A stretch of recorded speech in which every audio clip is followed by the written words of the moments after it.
하나님께서 우리 영일 교회를 향한 시대적 사명과 영적 분별을 주셔서 기도하게 하셨습니다. 아시다시피 올 한 해 우리 교회의 표어는 바로 피조물의 탄식 소리와 고통 소리를 듣고 이를 위해서 우리가 기도하며 우리 그리스도인들이 오늘 이 시대에 어떤 위치에서 또 어떻게 사명 감당해야 하는지 우리들에게 말씀하셨습니다. 그래서 매월 첫째 주는 생태신학과 영성시리즈에 관한 말씀을 우리가 함께 나누고 있는데요. 자, 오늘 하나님이 주신 축복과 사명위임에 관한 말씀입니다. 지난 7월 27일입니다. 유엔 사무총장 안토니오 구테호스라고 하는 분이 이런 발표를 했습니다. 이제 지구의 온난화 시대는 끝이 났다. 지구의 온난화 시대는 끝이 나고 지구의 열대화 시대가 도래되었다. 앞으로 지구의 대기 상태는 숨 쉬기 어려울 정도의 날씨가 더 많을 것이다 라고 발표를 했습니다. 실제로 인류는 지금 역사상 한 번도 경험해 보지 못한 더위를 맞이하고 있습니다. 그래서 사람들마다 이 더위를 지금 어떻게 표현을 다르게 하고 있는데요. 어떤 사람은 찜통더위라고 말하기도 합니다. 어떤 사람들은 폭염이라고 말을 하기도 하고요. 어떤 사람은 내가 살다 한평생, 어느 어르신의 말입니다.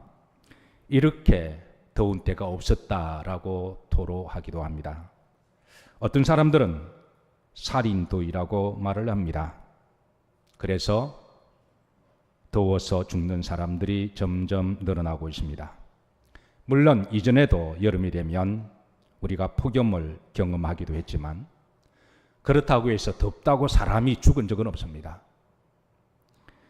그런데 사람만 죽는 것이 아니라 동물들도 지금 저 숲속에서 비식비식 쓰러지고 죽어가고 있습니다.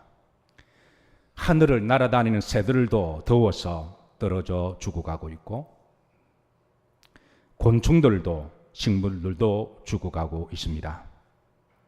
미국에서 지난달에 바이든 대통령이 비상상태를 선포했습니다. 미국 역사 유례 없는 폭염 비상상태였습니다.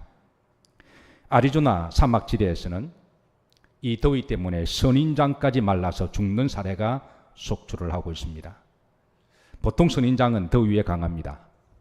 그런데 이런 선인장도 폭염을 견디지 못하고 지금 죽어가고 있습니다. 유럽도 살인적인 더위로 헐떡헐떡거리고 있습니다. 이탈리아 남부 쪽에는 이 더위 때문에 산불까지 일어나고 전 지역을 불로 태우고 있습니다. 인류는 이번 폭염으로 헐떡이고 있습니다. 전 세계에서 옥수수를 6번째로 많이 생산하는 나라가 아르헨티나죠. 그런데 아르헨티나가 이 더위 때문에 옥수수 밭이 새까맣게 다 타들어갑니다. 경제 전문가들은 앞으로 곡물 가격도 상당히 올라갈 것으로 예단을 하고 있는데요. 더 놀랍고 충격적인 것은 남극에 비가 내리고 있습니다. 눈이 내려야 할 지역에 비가 내리고 있습니다. 역사적으로 이런 경우는 한 번도 없었습니다. 지난 7월 한 달만 하더라도 4번이나 비를 내렸다고 그래요. 눈이 내려야 할 지역에 비가 내리고 눈으로 덮여 있어야 할 지역에 지금 눈은 녹아져서 그 땅이 식물이 자라는 초록의 땅이 되고 있습니다. 그 남극에서 북극에서 녹은 그 물은 바다로 흘러 들어가는데요. 잘 아시다시피 바다는 지구의 온도의 90%를 컨트롤을 한다고 이야기를 하죠. 그런데 이 바다가 온도가 올라가고 바다가 죽으면 지구도 죽고 그리고 앞으로 바다는 온도를 통제할 수 있는 능력을 상실하게 되면 우리는 지금보다 우리가 지금도 경험해보지 못한 폭염으로 헐떡거리고 있지만 앞으로 더 끔찍한 폭염을 경험하게 될 것입니다.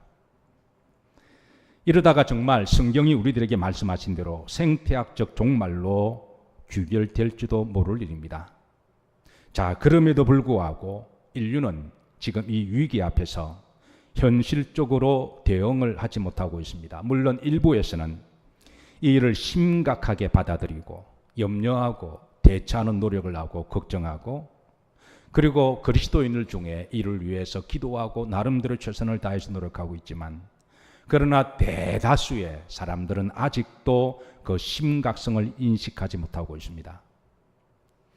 저는 이 이유 가운데 하나가 사람들은 심리적으로 아마 강 건너 불이라고 하는 의식 때문이라고 진단을 합니다.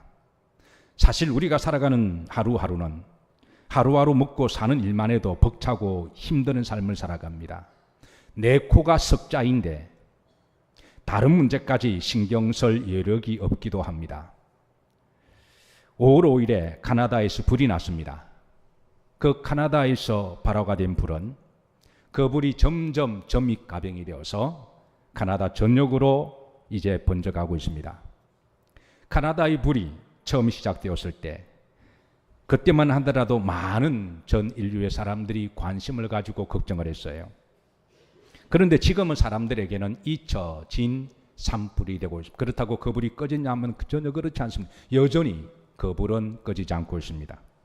사람들은 이제 그 불에 대해서 더 이상 기억을 하지 않습니다. 왜냐하면 내가 지금 내 발에 떨어진 불도 코앞에 석자이기 때문에 이제 그 부분까지 신경 쓸 여력이 없기 때문이죠.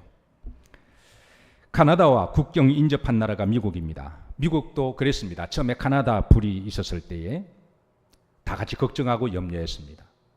그런데 시간이 지나자 강 건너 불로 인식했습니다. 처음에는 이제 사람도 보내고 물자도 보내고 소방차도 보내고 그랬는데 그게 시간이 길어지고 일상이 되자 이제는 미국 사람들도 강 건너 불로 인식하고 잊어버렸습니다. 지난 6월 29일 날 제가 미국 볼티모어에 있었습니다.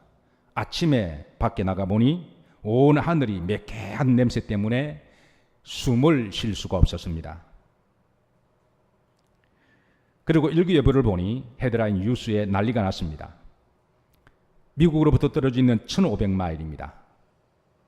1500마일 떨어진 카나다에서 그 산불의 연기가 미국 전역을 덮쳤다는 거예요. 인공위성으로 본 미국의 상공은 마치 재난영화의 한 장면이었습니다. 미국의 CNN 한 기자가 마스크를 쓰고 보고를 했습니다. 그런데 이 사람 쓰고 있는 마스크는 방독면입니다. 우리는 지난 팬데믹이 있었을 때 마스크를 썼습니다. 그때의 마스크도 우리가 인류가 한 번도 경험해보지 못한 미세먼지까지 다 잡아내는 특수 마스크여서 아마 지금도 여러분의 집집마다 이 마스크를 비상용으로 아마 상당량을 가지고 있는 가정들도 많을 거예요. 그때 그 마스크가 최고의 마스크라 생각했는데 이번에 덮친 이 오염은 마스크로 감당이 안 되고 이제 방독면을 써야 된다고 하면서 이 방독면을 권했습니다. 오늘 같은 날씨에 밖에 나가서 1시간 동안 대기 공기를 마시게 되면 1시간 동안에 담배 3갑을 피운다는 거예요. 특별히 폐가 약하신 분들 치명적이 될 수가 있고요. 앞으로 인류는 이제 지금까지 예상하지 못한 또 다른 여러 가지 여러 분야에서 우리가 재앙을 직면할 수도 있습니다. 제가 그 뉴스를 보면서 번뜩 떠오르는 생각이 강 건너 불이었습니다. 미국만 하더라도 카나다에서 번진 그 불을 강 건너 불처럼 그렇게 염려했습니다. 심각한 문제지만 내 발 앞에 떨어진 불이 아니니까 시간이 지나면서 잊어버린 거죠.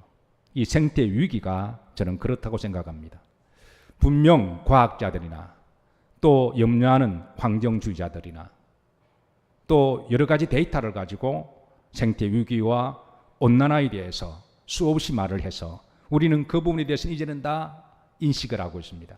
여기에 대해서 이제는 부인하거나 반론을 제기하는 사람은 저는 없다고 생각합니다. 그런데 현실적으로 그 생태계 위기를 강 건너 불로 생각합니다. 왜냐하면 내가 먹고 살기도 바쁘기 때문에. 그런데 분명한 것은 그 강 건너 불을 끄지 못하면 그 불은 강을 넘어서 내 발 앞에 떨어진 불이 될 것입니다. 그 불이 바람을 타서 강을 건너오든 아니면 강물을 다 태워버리고 난 다음에 넘어오든 분명한 것은 강 건너의 불은 지금 우리 쪽으로 넘어오고 있다고 여러 신호와 징조들을 보내주고 있습니다. 주님은 일찍이 하늘을 통해서 날씨를 분별할 줄 알면서 시대의 징조와 표적을 분별할 수 없느냐라고 하시면서 우리 그리스도인들이 매 시대에 살아가면서 그 시대의 연계를 분별하고 시대의 징조를 분별해서 어떻게 기도하며 어떻게 살아가야 하며 어떻게 사명을 감당할 것을 이미 우리들에게 말씀해 주셨습니다. 강 건너의 불은 점점 더 커져가고 있습니다. 더 기승을 부리고 있습니다. 이제 인류는 그 불을 구경만 하고 염려하고 지켜보는 것이 아니라 그 불을 꺼야 합니다. 그래야 우리가 살 수가 있습니다. 만약에 우리가 그 불을 끄지 못한다면 그 불은 이제 우리 발 앞에 떨어진 불로 활활 타오르게 될 것이고 우리의 자녀들은, 우리의 후손들은, 우리의 사랑하는 아이들은 정말 지구 지옥이라고 하는 환경 속에서 살아가야 할지도 모를 일입니다. 사랑하는 성도 여러분, 이를 위해서 우리 기도하십시다. 생태계의 탄식 소리와 고통 소리가 우리 믿는 사람들의 귀에 들리게 하십시다. 그리고 이를 위해서 우리가 기도하며 오늘 이 시대에 우리 그리스도인들의 역할과 사명이 뭔지 우리가 기도하도록 하십시다. 분명한 것은 하나님은 천지를 창조하실 때 보시기에 심히 좋게 창조하셨습니다. 그리고 좋을 뿐만 아니라 하나님이 따라서 하십니다. 그들에게 복을 주셨습니다. 창세기 1장 28절에 보시면 하나님께서 그들에게 복을 주셨을 때 두 종류에게 불을 주셨음을 알려주고 있습니다. 우선 그들에게는 바로 사람들을 말씀합니다. 1장 28절입니다. 합독합니다. 하나님이 그들 아담과 하와에게 복을 주시며 그들에게 이르시되 생육하고 번성하고 땅에 충만하고 정복하고 다스리라. 여기에는 하나님이 복을 준 대상이 바로 우리 인류에게 주심을 말씀하고 있습니다. 복을 주셨습니다. 자, 그런데 하나님께서 우리들에게만 복을 주시느냐? 우리가 성경을 좀 더 자세히 보게 되면, 정직하게 보게 되면 우리 인간들에게만 복을 주신 전유물이 아니라 모든 피조물에게 주셨음을 알려주고 있습니다. 22절 말씀을 보십시다. 창세기 1장 22절은 다 같이 합독합니다. 하나님이 그들에게, 여기 그들은 피조물을 말씀합니다. 그들에게는 하나님이 만드신 모든 생태계를 말씀하고 있습니다. 하나님이 그들 생태계 모든 피조물들에게 뭘 주시며 복을 주셨다. 그러니까 이 복의 전유물은 인간들만이 누리는 복이 아니라 하나님이 모든 피조물을 창조하시고 보시기에 마하셨더라, 좋으셨더라. 하나님이 모든 피조물들에게 복을 주셨습니다. 생육하고 번성하고 충만하고 하나님께서는 이런 복을 주셨습니다. 그리고 21절에 보시면, 후렴절에 보시면 하나님이 보시기에 마하셨더라, 좋으셨더라. 모든 생물들 그 종류대로, 날개 있는 것은 그 종류대로 창조하시고 보시기에 마하셨더라, 좋으셨다. 하나님이 보시기에 좋은 것들, 우리는 지난번에 이 좋다, 토라라는 말씀은 복이 아름답다, 은혜롭다, 행복하다, 선하다, 기쁘다 라고 하는 다양한 뜻이 내포되어 있음을 우리가 충분히 살폈습니다. 자, 그런데 여기에는 복의 차이가 하나가 있습니다. 창세기 1장 22절에 보시면, 여기에 보시면 하나님이 피조물들에게 주신 복은 이렇습니다. 따라서 생육하라, 번성하라, 충만하라, 정복하라. 이 복이 네 가지입니다. 말씀을 잘 보십시오. 하나님이 그들에게 복을 주시는데, 그러니까 복은 인간들만의 전유물이 아닙니다. 그리고 그 복의 내용은 네 종류입니다. 생육하고 번성하고 충만하고 정복하라. 자, 그런데 하나님이 인간들에게 주신 복은 5종류입니다. 그러니까 포괄적으로 동일한 복을 주셨어요. 그러니까 복은 인간들만의 전유물이 아닙니다. 그리고 그 복의 종류는 5가지입니다. 따르면 생육하라, 그 다음에 뭐하라? 번성하라, 그 다음에 충만하라, 그 다음에 정복하라. 5번째가 다릅니다. 그게 바로 다스리라는 말입니다. 여기에 다스리라고 하는 것은 우리 인간들에게만 주신 하나님의 위임이시고 부탁이시고 명령이십니다.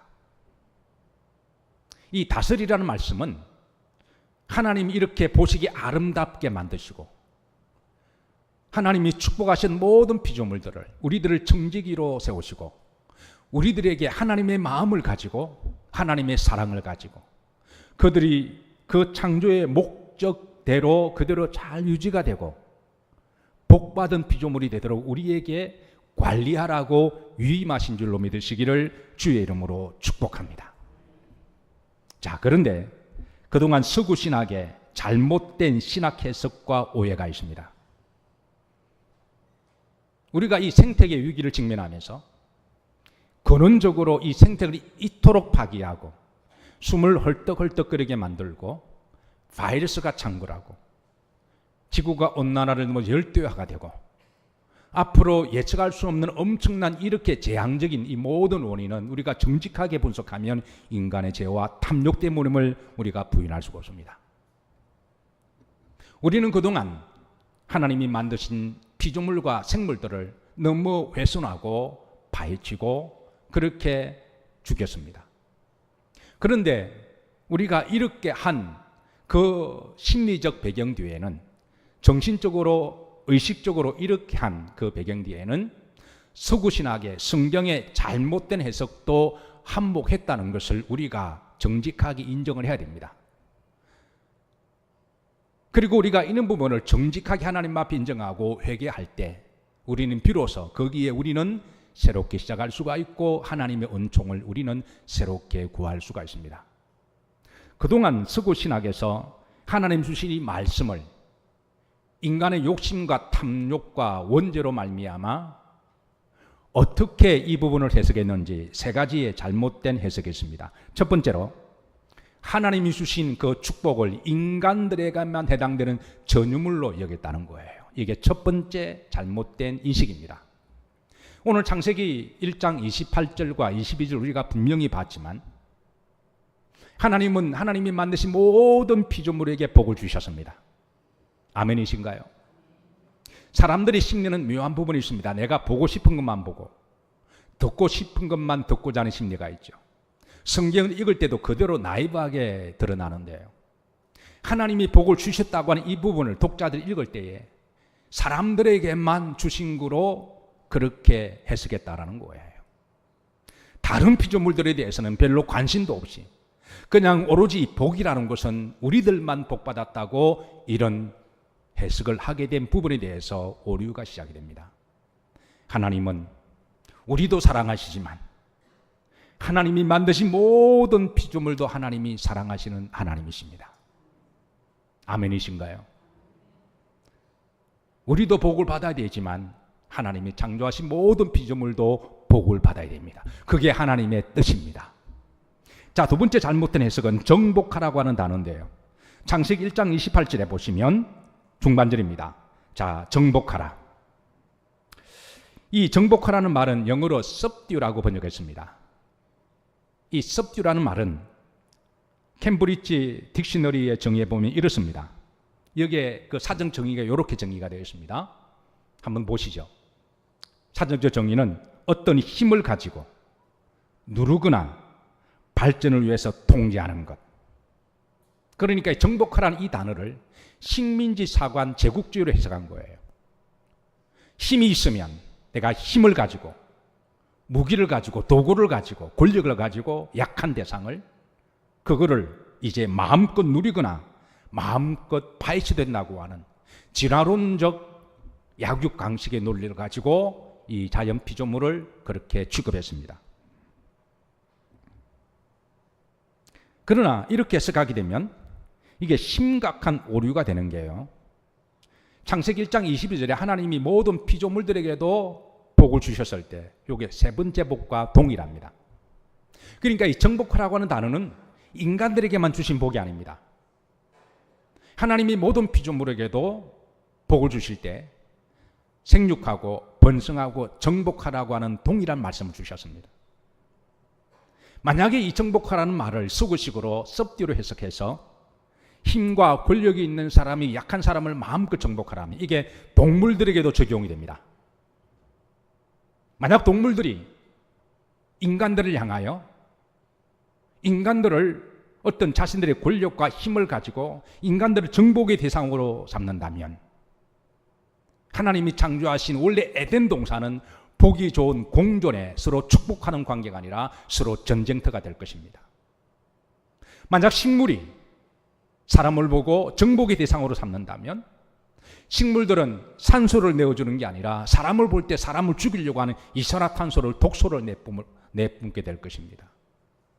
하늘에 나는 새들이 사람을 보고 함께 복을 받는 상생과 공존하는 관계로 축복의 원리가 아니라 똑같이 인간적으로 해석해서 정복하라고 한다면 하늘을 날아다니는 솔개나 새들이나 아니면 독수리들이 날아다니다가 사람을 보면 아마 공격하는 대상을 삼게 될 거예요. 그래서 만약에 사람이 이 정복하라는 단어를 힘과 권력과 어떤 도구를 가지고 정복하라고 하는 이 동물들도 동일하게 또 그래야 되는 거잖아요. 그러면 에덴 동산은 이거는 사람이 살 수 없는 전쟁터가 될 것이고 서로 지옥이 될 거예요. 그러면 원래 이 정복하라고 말은 이 웨키브수아라는 말은 무슨 말이냐면 이렇습니다. 자, 이 해석은 이렇게 해석돼야 됩니다. 하나님이 모든 피조물을 만드셨어요. 모든 생명체를 만드셨습니다. 그리고 사람을 만드셨습니다. 그 종류대로. 그리고 모든 피조물과 생명체는 그 생명체만이 가지고 있는 독특한 은사가 있고 달란트가 있고 능력이 있습니다. 아멘이신가요? 새는 하늘을 날 수 있는 능력이 있습니다.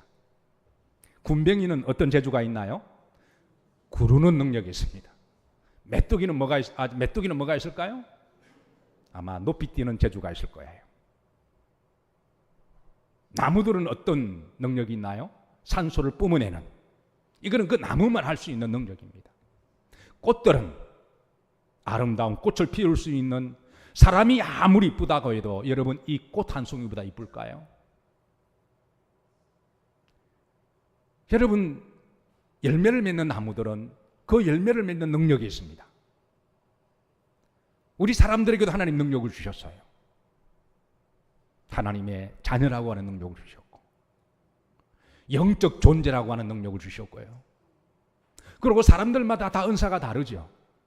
어떤 사람은 머리가 좋아서, 어떤 사람은 사업적인 능력이 있으시고, 어떤 사람은 예술적인 능력이 있으시고, 어떤 사람은 피지컬적인 육체적인 능력, 사람마다 다 다른 능력이 있습니다. 중요한 것은 하나님은 모든 피조물들에게 그 은사와 능력을 주셨습니다. 그리고 하나님께서는 이를 웨키브수아라고 말씀하시는데, 이거는 정복하라는 말이 아니라 하나님 주신 능력과 은사를 잘 노력해서 개발해서 그 부분을 성취하라고 하는 의미가 있습니다. 아멘이십니까? 하나님 우리에게 주셨던 어떤 능력을, 잠재적인 포텐셜적인 어떤 능력을 우리가 열심히 노력하고 성실과 정직하게 땀을 흘려서, 그리고 그 노력을 하면 하나님은 열매를 맺게 하시고 성취하게 하신 것, 하나님이 바로 이런 복을 우리들에게 주셨습니다. 그런데 인류는 이 부분을 힘과 권력을 가지고 도구를 가지고 약한 대상을 마음껏 유린해두고 내 발전과 탐욕을 위해서 죽이도 된다라는 식으로 해석하면서 이게 서구신학의 잘못된 성경 해석의 첫 번째의 잘못입니다.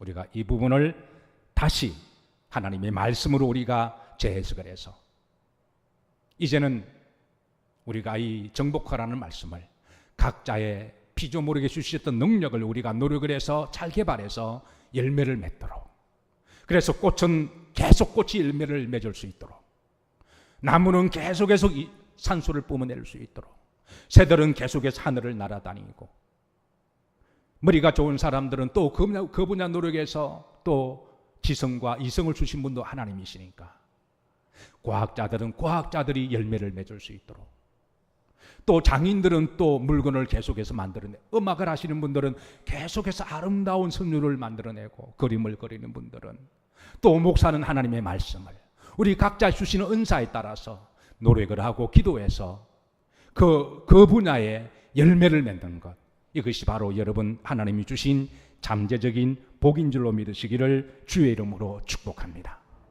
그렇게 할 때 우리는 서로를 존중하며 그리고 서로 상생하며 서로의 복의 통로가 될 수가 있는 것이죠. 자, 세 번째 서구신학의 잘못된 해석은요, 다스리라라는 이 말씀입니다. 1장 28절에 보면 이 다스리라는 말을, 이 말도 어떤 힘과 권력이 있는 사람들이 제국주의적인 식민사관을 가지고 약한 대상을 통제하고 다스리고 빼앗는 것으로 그렇게 해석을 했습니다. 그런데 이 다스리란 이 말의 원뜻은 따라서 하십니다. 관리하고 유지시키고 섬기라, 이 뜻입니다. 이거는 오직 하나님이 사람들에게만 주신 하나님의 축복이고 명령입니다. 다른 모든 피조물 하나님이 축복하셨어요. 생육하고 번성하고 충만하고 그리고 번성해라. 그런데 사람들에게만 이걸 다스리라. 하나님께서는 창세기 2장 15절에 보시면 이 다스리라는 말씀과 함께 영맥을 같이 하는 말씀을 주셨는데요, 2장 15절 다 같이 합독하십니다. 여호와 하나님이 그 사람을 이끌어 에덴 동산에도 그것을 뭐하며 경작하며, 하나님이 사람들에게 특별한 위임을 주셨습니다. 우리 이걸 청지기 사명이라 이야기합니다. 경작하게 하시고, 하나님이 이미 만들어 놓으셨던 것들을, 너무 아름답고 보기에 좋은 것들을, 우리는 나무만 잘 경작만 해도 나무는 때가 되면 열매를 맺을 겁니다. 그리고 그 열매는 우리들로 또 먹게 하십니다. 지키게 하시고, 창조의 원리, 하나님이 만드는 창조의 그 축복의 원리를 나무가 열매를 맺도록 잘 지키고 유지하도록 하나님의 마음을 가지고 은혜롭게 섬기고 사랑하고 보살피고 죽지 않도록, 훼손되지 않도록 이 위임을 말씀하신 것이 바로 우리들을 향한 하나님의 사명입니다. 그런데 안타깝게도 서구신학에서는 이 말을 식민지사관으로 마음대로 해도 된다고 하는, 마음대로 훼손해도 된다고 하는, 인류의 발전과 탐욕을 위해서라면, 돈을 위해서라면 마음대로 땅을 파고 마음대로 나무를 베고 마음대로 짐승을 죽이고 무슨 짓을 해도 된다고 하는 그런 식으로 해석을 했습니다. 우리 기독교는 우선 정직하게 이런 부분부터 하나님 앞에 우리가 회개를 해야 됩니다. 그리고 다시 하나님의 말씀을 자세히 보고 하나님의 말씀으로 돌아가야 할 줄로 믿습니다. 바로 거기에 이제 하나님이 우리를 긍휼히 여겨주시고 우리의 새로운 희망이 있으리라고 저는 믿습니다. 하나님이 보시기에 좋았더라. 지금 생태계들이 단식하고 고통당하고 있습니다. 우리가 그것을 무관심하게 강 건너 불러 봤더니 이제는 우리가 숨을 쉬지 못할 정도로, 어떤 분은 그러세요. 앞으로 이렇게 어떻게 살아가나. 어떤 어르신은 그렇게 말씀하시대요. 그래도 나는 살 만큼 살았기 때문에 지금 죽어도 여한이 없는데 다음 세대들은 어떻게 살아가야 하나. 앞이 캄캄하다고 하시는 거죠. 그 피조물의 탄식 소리가 이제는 강을 건너서 우리들에게 다가왔습니다. 이제는 우리가 하루하루 살아가면서 오 하나님이여, 하나님께서 우리 우편에 그늘이 되어 주시사 우리를 지켜주시기를. 이제는 우리가 아침마다 저녁마다 이렇게 기도할 수밖에 없는 그런 시대에 살아가고 있습니다. 하나님께서 우리의 목이 목마르지 않게 하시고 우리 속에 성령의 생수로 시원하게 하옵소서. 우리는 지금 그런 시대를 살아가고 있습니다. 하나님, 우리 그리스도인들에게 말씀과 성령을 주시고 시대를 잘 분별하게 하시고 세상 사람들이 보지 못하는 이 생태계의 이 신음소리와 고통소리를 듣게 하시고 시대의 징조를 분별해서 우리가 생태학적 종말을 맞이 않도록 우리가 기도하십시다. 그리고 우리가 또 기도 제목 하나를 제가 좀 더 드리도록 합니다. 정말 오늘 이 시대는 압도적인 과학적 기술이 필요한 시대입니다. 과학도 하나님이 이성을 주시고 우리에게 지혜와 지성을 주셨으니 그건 특별히 머리 좋은 사람들만의 그 사람의 은사가 있습니다. 분명히 머리가 탁월한 정말 수주야와 같은 능력이 있는 사람들이 있습니다. 그런 사람들이 하나님께 기도하고 하나님이 도와주셔서 정말 압도적인 기술이 개발되어서 이 생태계가 그동안 썼던 화석 연료를 대체하거나 이 온난화 열대화를 해소할 수 있는 그런 과학 기술이 개발되도록 우리 그리스도인들이 기도하십시다. 지난주부터 전 세계 과학계에서 난리난 것 중에 하나가 상온 초전도체에 관한 논문이 발표되었습니다. 이미 아시는 분도 계시겠지만 한 연구 실험체에서 그동안 인구가 꿈의 물질이라고 불리우는 상온 초전도체의 실험에 성공했다고 보도가 되었습니다. 물론 여기에 대해서 아직까지는 우려를 나타내고 있습니다. 아직까지는 이것이 진짜냐 아니면 가짜냐 아니면 그 중간 단계냐.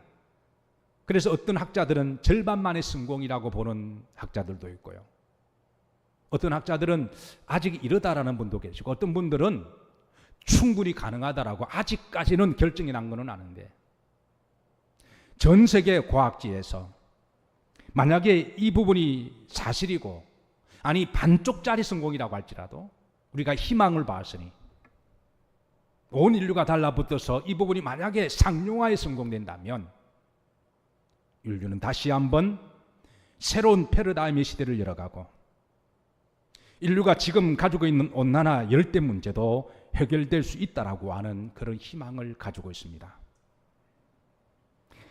우리 그리스도인들은 압도적인 과학 기술이 발명될 수 있도록 특별히 학자들을 위해서 그 분야의 학자들을 위해서 과학을 위해서 우리가 기도를 해야 될 줄로 믿습니다. 놀라운 것은 이 상온 초전도체를 실험에 성공했다라고 먼저 알려진 나라가 어느 나라일까요? 여러분 잘 아시다시피 대한민국입니다. 아직까지 이릅니다. 그러나 어떤 학자들은 그래도 절반이라도 성공했다라고 평가를 합니다. 원래는 이 물질이 공중에 부양을 해야 되는데요. 지금 반쯤 떠 있잖아요. 그러니까 반만 성공했다고 보는 학자들 의외로 많이 있습니다. 중요한 것은 가능성이 있다는 것이죠.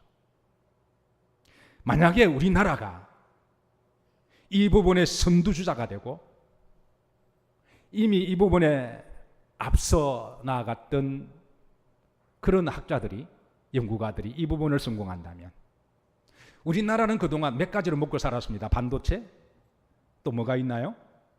삼성 TV인가요? 우리나라는 그동안 몇 가지 때문에 우리나라가 먹고 살았잖아요. 그런데 이게 만약에 우리나라가 상용화가 되면요, 지금까지 경험해보지 못한 하나님이 우리나라를 모아서 정말 대한민국의 놀라운 만세가 되리라고 저는 믿습니다. 자, 요럴 때 아멘 하시나요? 이게 땅에 석유 나눔과 비교가 안 된다는 거예요. 지금 저 산육이 석유 때문에 먹고 살잖아요. 이거 개발되면요, 이거는 인류를 뒤집어 놓을 수 있는 꿈의 기술이라 그러죠. 우리 그리스도인들이 열심히 기도해야 됩니다. 아니, 서로 우리나라가 아니더라도 다른 나라라고 할지라도 저는 이 기술이 개발되기를 기도합니다.